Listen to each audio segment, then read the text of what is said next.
Hey, happy Friday, and welcome back to the KidMin Word. I'm Ryan Frank, and I am so glad you made it to the end of the week. How's your week been?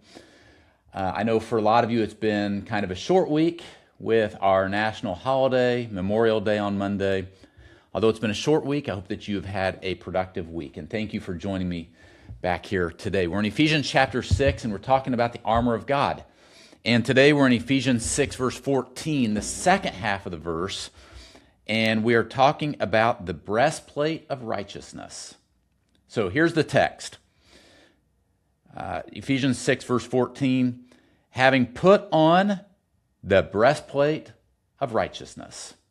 Let's talk about it. In Roman military gear, the breastplate covered the most vital organs, the heart, the lungs, and it was designed to protect the things that, if damaged, would be fatal.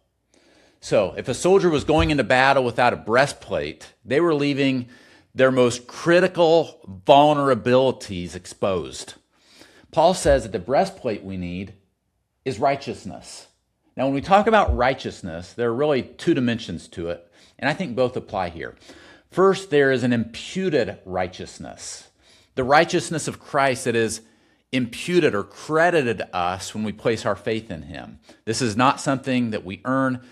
It's a gift, right? And this matters deeply for ministry leaders because when the enemy comes to accuse you, and he will, he wants to use your past failures, right? He wants to use your current struggles, your inadequacies to tell you, hey, you're disqualified.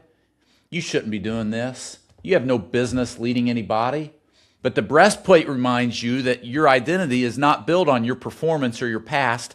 It's built on the righteousness of Jesus. You are covered. You're good. But then second, there's a practical righteousness. So there's an imputed righteousness, but then a practical righteousness, and that is the way I actually live, the habits, the choices, the patterns of our daily life. And this matters too because unrighteousness creates vulnerability. When there are areas of my life that haven't been surrendered to God, sin that I've tolerated, patterns I've justified, those become gaps in the armor. And the enemy is looking exactly for those gaps in my armor. So the breastplate of righteousness is both a declaration, I'm covered by Christ, and it's an invitation that I want to live in a way that reflects that covering. Now, before I send you into your weekend, I want to take a minute and recap where we've been this week because we've covered a lot of ground. On Monday, we talked about being strong in the Lord and how the enemy has specific schemes designed to wear us down and distract us from what God is doing. On Tuesday, go back and watch it if you missed it, we talked about knowing our real enemy. Paul reminded us that our fight is not against flesh and blood. It's not against the parents, the volunteers, leadership. It's a spiritual thing, right?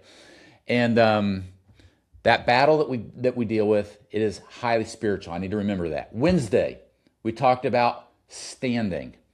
Just standing, right? Having done everything that we know to do, stand firm. Because in spiritual warfare, sometimes faithfulness looks like not retreating, just standing. On Thursday, yesterday, we talked about the belt of truth. Truth is foundation. It's what holds everything together. And it starts with being honest with God, with myself, with the people around me. And then today we talked about the breastplate of righteousness. I've been covered by Christ, called to live in a way that reflects that covering. Now next week we're going to finish the full armor of God. We're going to talk about the shoes of peace, the shield of faith, the helmet of salvation, the sword of the Spirit.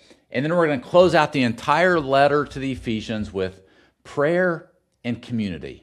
It's going to be a powerful week and you don't want to miss it. But for right now, you have a weekend of ministry ahead of you. And I want you to know something. Beth and I are praying for you. I tell you that a lot, and I mean it. We really are. We pray for the KidMin leaders who listen to this Devo every day, who are part of our community. And we believe that God is going to show up in your classrooms, in your hallways, your conversations this weekend in great ways. Remember, you're not alone. You are equipped. And the God who called you is faithful. So go lead well this weekend, and I'll see you back here on Monday.